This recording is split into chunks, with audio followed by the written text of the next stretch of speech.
In this video for Project Cream Puff, we're going to be solving one of the biggest problems of the Beams 3S GE swap. In a vehicle like an A86 that came with a 1.6 liter engine, when you stuff like a Beams in there that's much larger, you end up having some clearance issues. The Beams is a 2 liter, so the displacement is larger, it's got a lot more modern tech on it, things end up hanging off of it. So you do things like space the subframe down, so that way the top of the engine clears the hood, and so the bell housing can clear the trans tunnel. But you also mount the engine as low as possible on the subframe, so then the problem ends up being that the oil pan hangs below the subframe.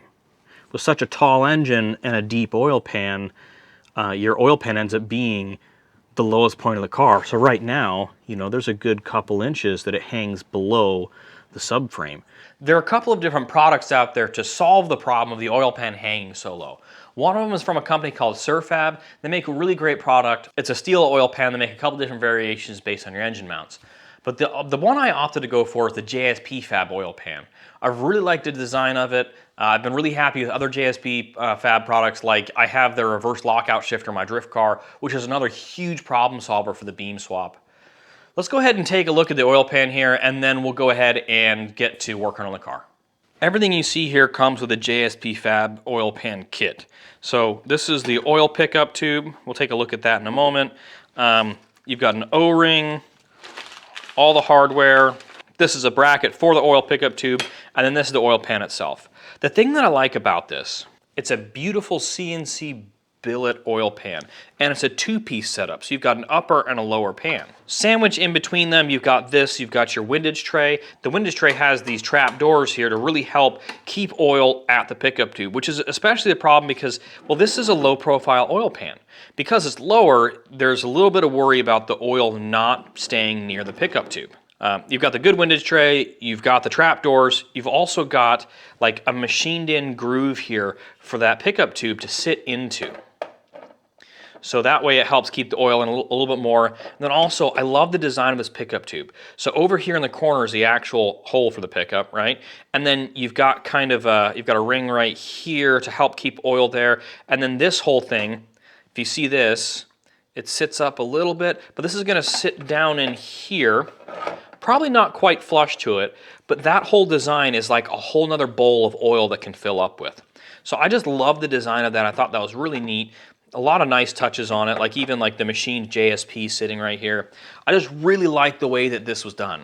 I feel like John Russakoff really knocked it out of the park with this design. And just to show real quick the difference between a stock oil pan and this one, just look at this. You see how much of a difference there is in the profile of the oil pan? The JSP Fab one is so much shallower. It's really going to help with the ground clearance. One of the other things that I really like that they did here is that they still managed to keep about the same oil capacity as stock. And they're able to do that by extending the oil pan back this way. So normally on the stock oil pan, it just ends right after the bolts, right? Right at the edge of the flange, whereas this, they extended the capacity back here to add more overall oil capacity.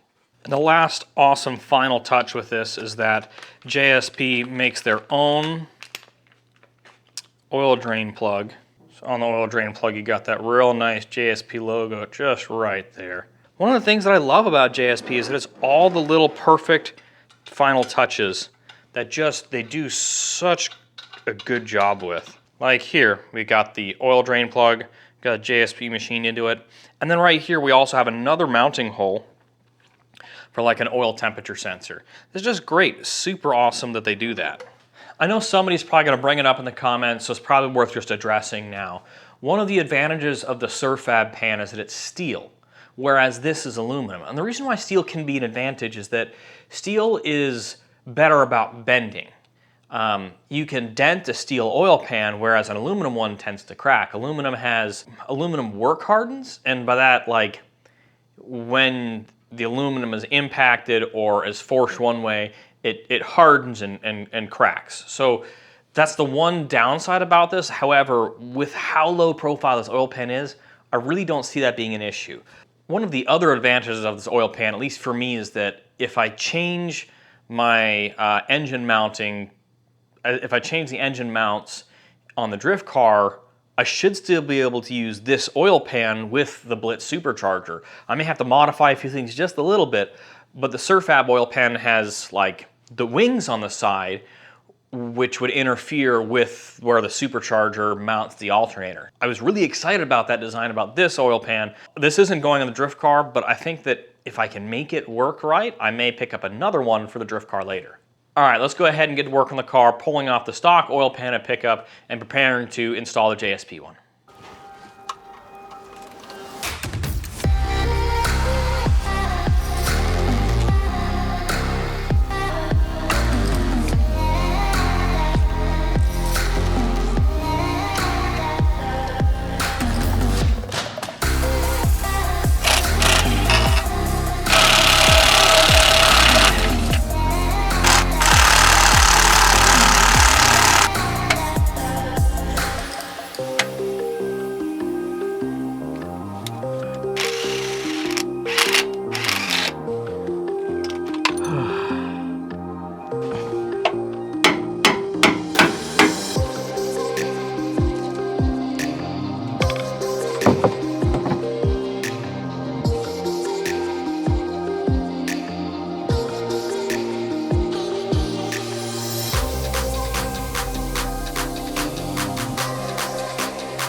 The next step of the install, we've got to separate the upper and the lower pan.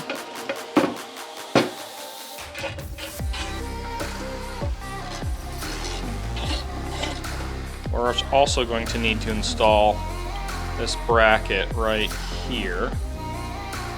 And this just gets installed finger tight on here. I'm going to go ahead and clean this with some brake clean to make sure we don't have any oil residue or anything on it.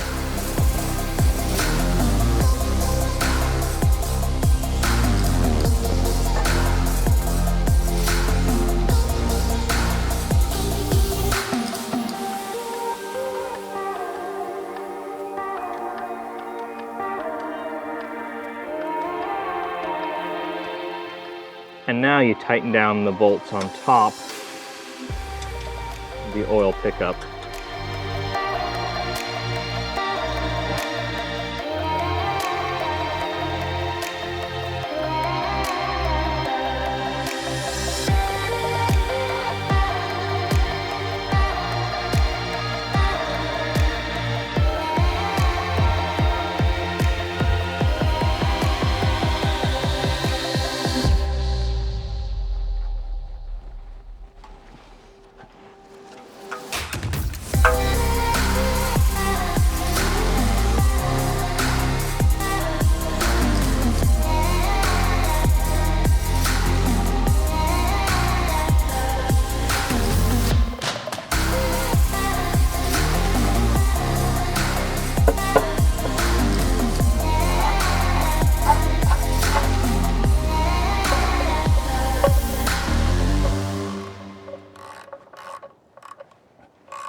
Ta-da!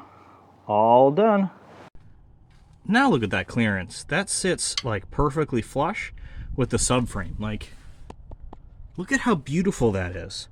And I'm even using Cusco motor mounts. Oop. These are supposed to be used with stock motor mounts, the JSP kit is, but those are Cusco motor mounts, and it still, man, it fits like perfectly flush with the subframe. That's awesome. Another really neat thing I noticed as I was putting together are these little reliefs here and here.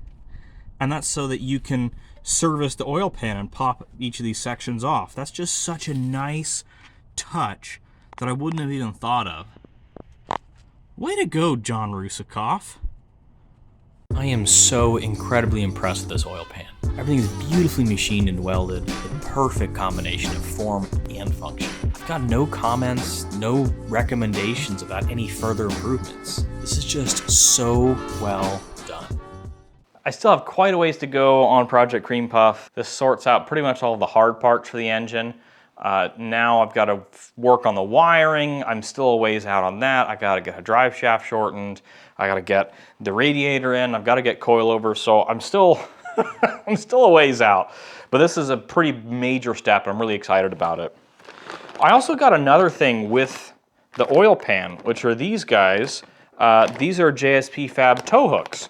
So the stock tow hooks on the A86 have a special like hole that's meant for, I think it's called a J hook, for like tow trucks. But the problem is when you go put your car on the trailer, go strap it down, or you're on track and you're getting pulled off track, they don't typically have those J hooks readily available. So what John did is he made these guys, which have a bigger opening, so you can use a pretty typical tow hook or tow strap to tow your car off track or to strap it down on a trailer. So that's really exciting. I'm super excited about that. I also use these as jack points, and might have gotten a little bent up over the years from, I don't know, jacking it up, as well as like the one I wrecked during Drift Week. The stock tow hook is actually what hooked the other guy's car. So these are a little bit lower profile in a sense from the forward point. So that's going to hopefully not happen again. But this means I'll finally have a straight set. I would toss these on Project Cream Puff, but because of the CBY bumper, they're kind of in the way, or the CBY bumper doesn't allow access to these, so there's really no point. All right, that's it for this video, and see you next time.